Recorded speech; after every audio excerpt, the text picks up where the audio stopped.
One of the sticking points that I hit on quite regularly with coaching clients is I don't want to do or try or talk about any of that woo woo stuff. You want sound advice, you don't want woo woo stuff.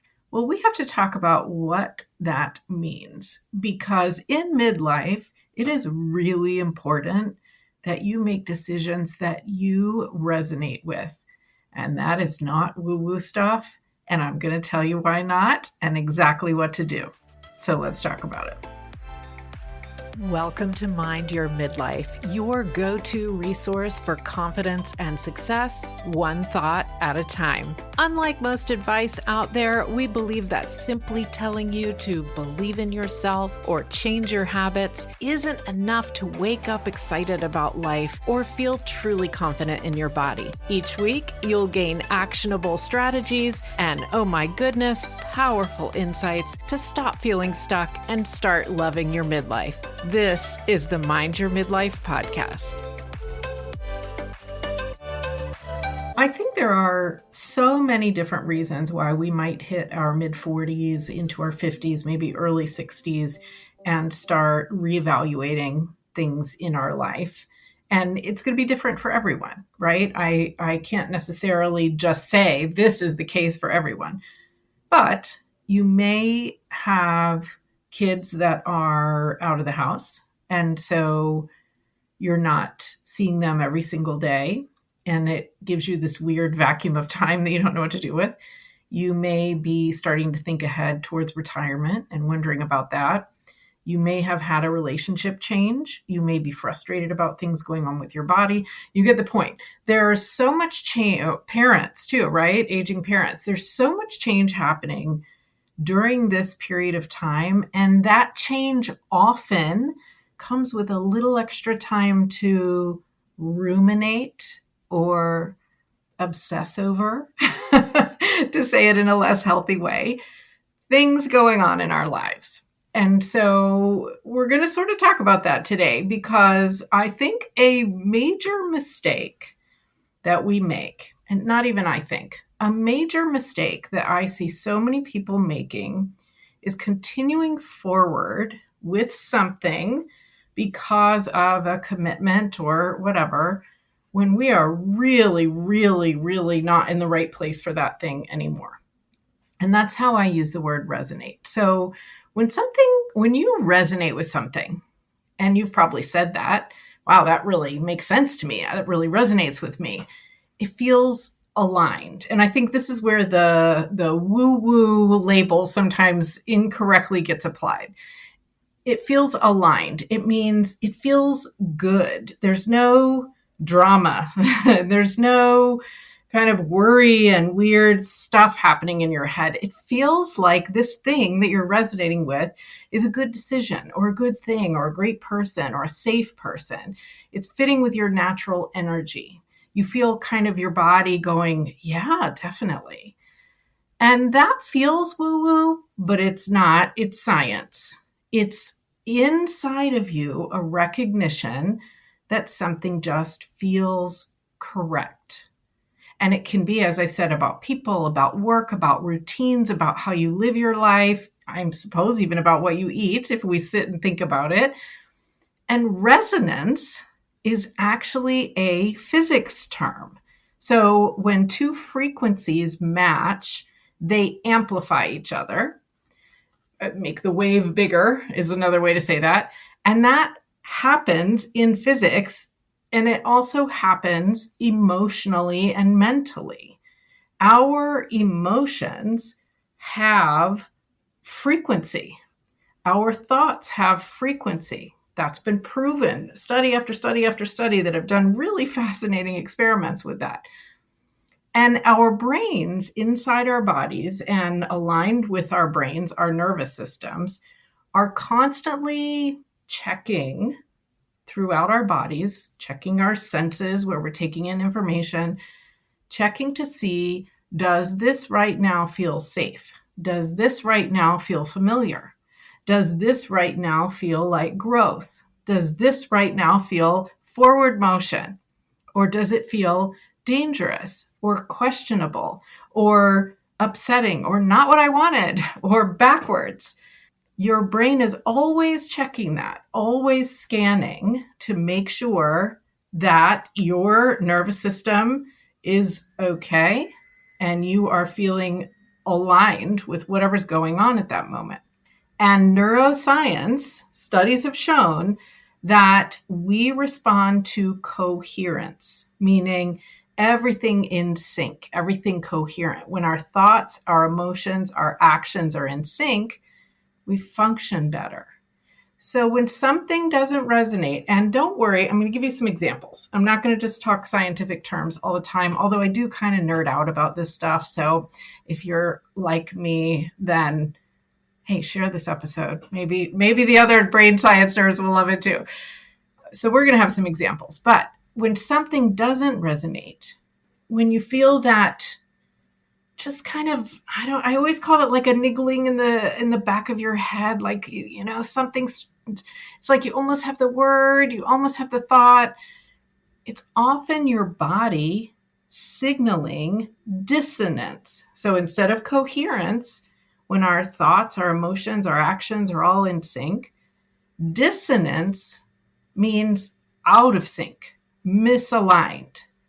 And that means that your definition of who you are doesn't match with whatever's going on right in this moment. Your definition of what the world looks like doesn't match with what's going on right in this moment. So let's dive into that a little bit. What is this definition of the world? Your subconscious brain stores all the instructions for running your body. Your subconscious brain is directing your breathing and your heartbeat and the blood flow in your body and all the stuff that obviously we don't spend time thinking about. And your subconscious brain is storing beliefs about your life. And I don't mean faith type beliefs, although that certainly is part of it. It's just beliefs about, if I'm in this situation, what will I do? What does it mean? If this thing happens to me, what does it mean? How do I interpret that? And all of these beliefs about how the world is and how you're going to interact with the world and what you're going to be able to do and not be able to do, all of that is saved into your brain, and it's not something that we think about. And so I don't want to get too off topic, but when we start kind of hitting a ceiling where we're trying to create a business and we just can't seem to get something off the ground, or we're trying to find a person to date and we kind of keep self-sabotaging, it's probably because there is something deep in that subconscious brain telling us that we can't do this or we don't deserve it. So when we get into a situation where this feels a bit off, I feel like I'm not really resonating with that idea, like I feel I'm not so sure, then we really need to take a look. And I'm mostly going to tell you in today's episode that means it's time to stop doing things that don't resonate with you. But we have a little subcategory of that. So let's do some examples first, and then I'll give you those two areas. Let's say, simple example. Let's say that you are frustrated with your weight and you would like to lose some weight. And I learned this lesson so many years ago, sort of accidentally, not having anything to do with midlife, but it still applies. Years and years ago, when my kids were young, I wanted to lose some weight. And I was figuring out what was I going to do, what was I going to try. And I have had some psychological eating issues before. So I never count anything. I never count calories or count macros or any of that. So I was figuring out, what am I going to do? And my sister said to me, and this was just a casual conversation, she had no idea at the time how powerful this would be for me. And isn't that the case? Be careful of your words because they might change someone's life. So my sister said to me, well, you have to have a picture of what you want to achieve or you won't ever get there. Meaning not an actual physical picture, although there's nothing wrong with that, but a picture in my mind of myself at my goal weight. What types of clothes would I wear? What types of activities would I do? What would the scale say? Although I probably wouldn't use that one. She said, if you can't visualize it, you're not going to be able to do it. And it was such a simple sentence thrown into the midst of a conversation. But that sentence changed my relationship with my weight, because I think so many of us get frustrated with ourselves, and it doesn't have to be weight. I'm just using that as one of our examples. It could be fitness level. It could be, who knows what else.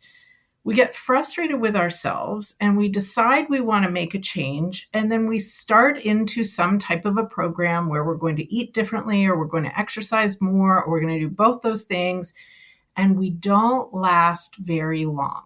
And if we don't last very long, it's because deep in our subconscious brain, we don't see ourselves as the sort of person who blank. If I don't believe I'm the sort of person who weighs X amount, or who wears X size, or who feels really great about their body, then I am going to stop myself from getting to that point. It's like a thermostat setting. And this is often called the upper limit problem, where if we think of upper limit not in terms of number, in terms of weight, but in terms of amount of success, there's going to hit an upper point there, and then we're going to start self-sabotaging because we don't believe we can get beyond that amount of success. That is one key reason why so many people who try to lose weight or get healthier stop, because that's not how they see themselves.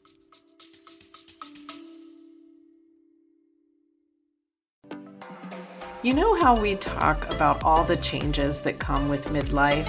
Work, family, body, all of it? Well, I've started a new bonus mini-series where we go deeper into these topics each and every month. It's just $5 a month, and you'll get bonus episodes that you will not hear on the regular Mind Your Midlife show. Subscribe at CherylPFisher.com/bonus episodes. See you there. Now let's flip it the other way.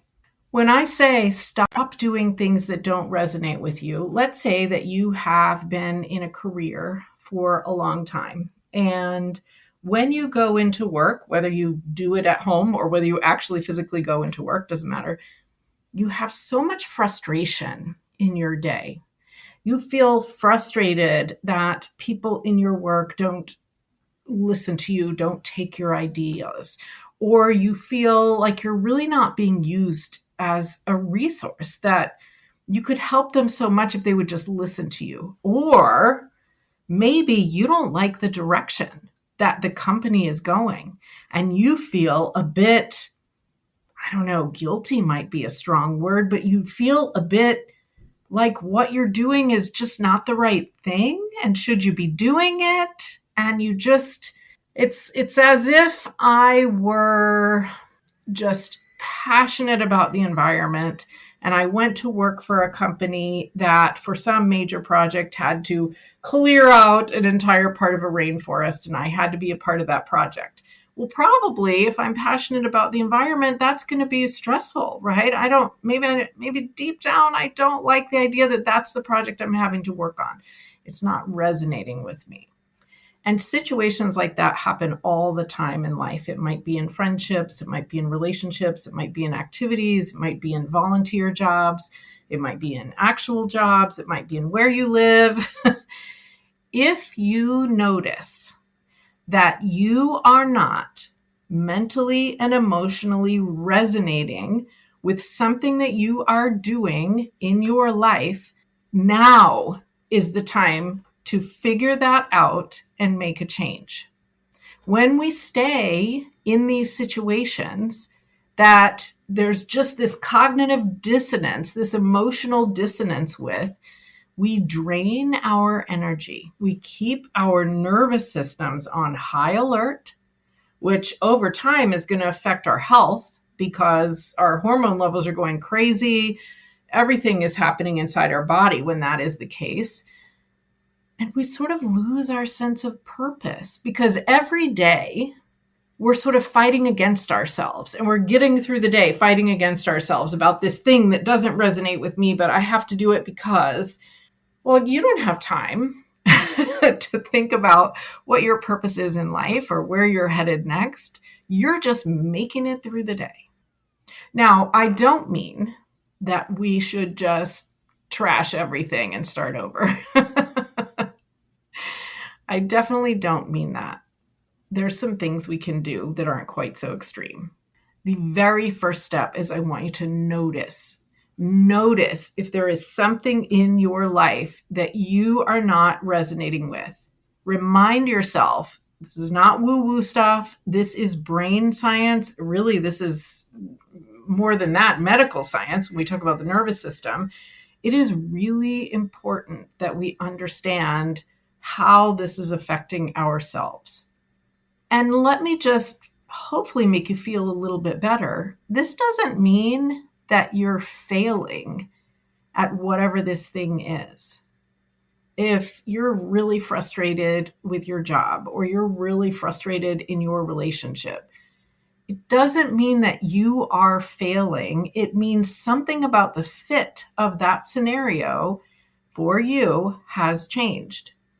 You've changed. Maybe the company, the person, the situation has changed, and the fit is now different.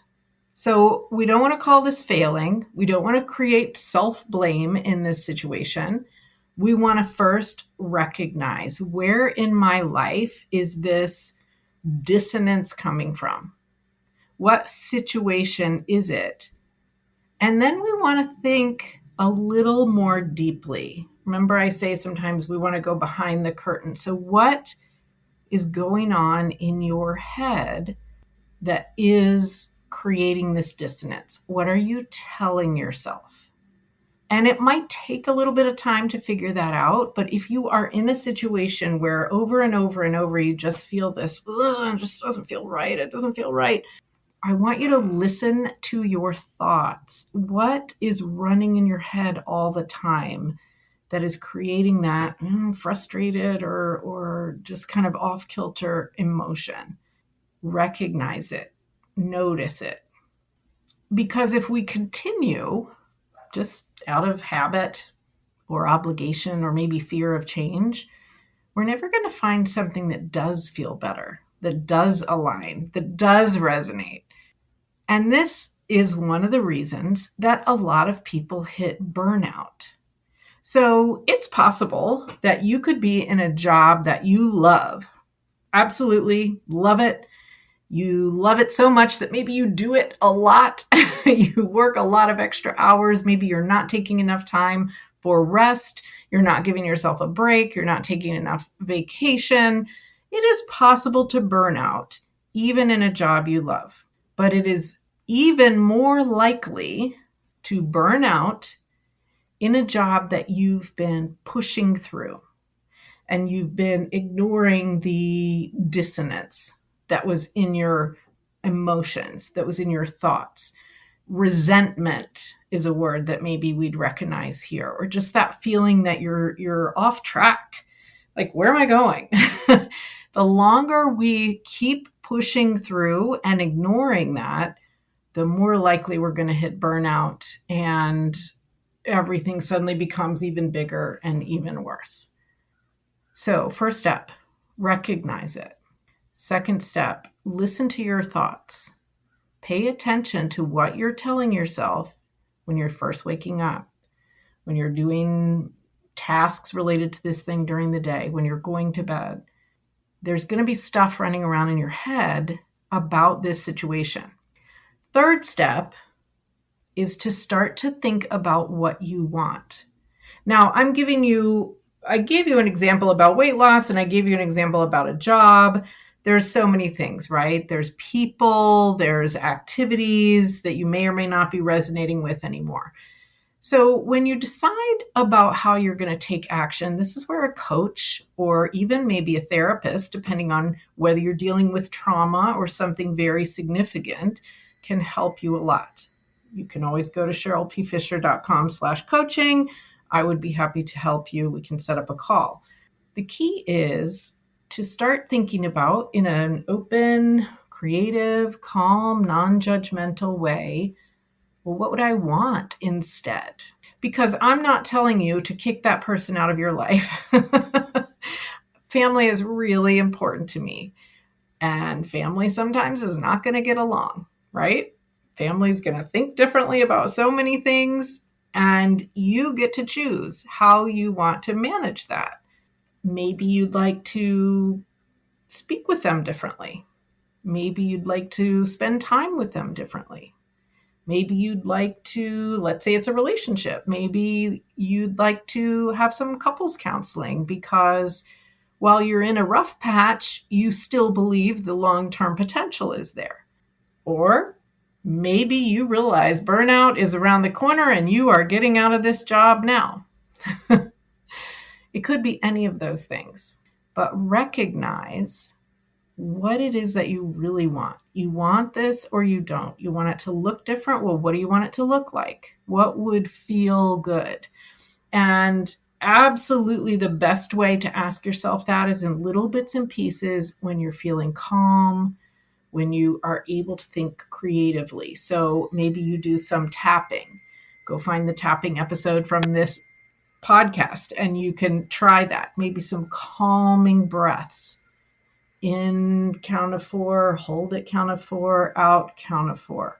Deep diaphragm breaths. Maybe you go to a different place in your house, or you go out into the park and you go among the trees and then you think about it. Those little things reset our nervous system so that we can get back into that rest and digest state because our brains work better. It's not just about digest and gut health. Our brains work better. We're able to think more creatively. But if there is something in your life right now, here's your OMG moment. Oh my goodness, here's what you need to remember.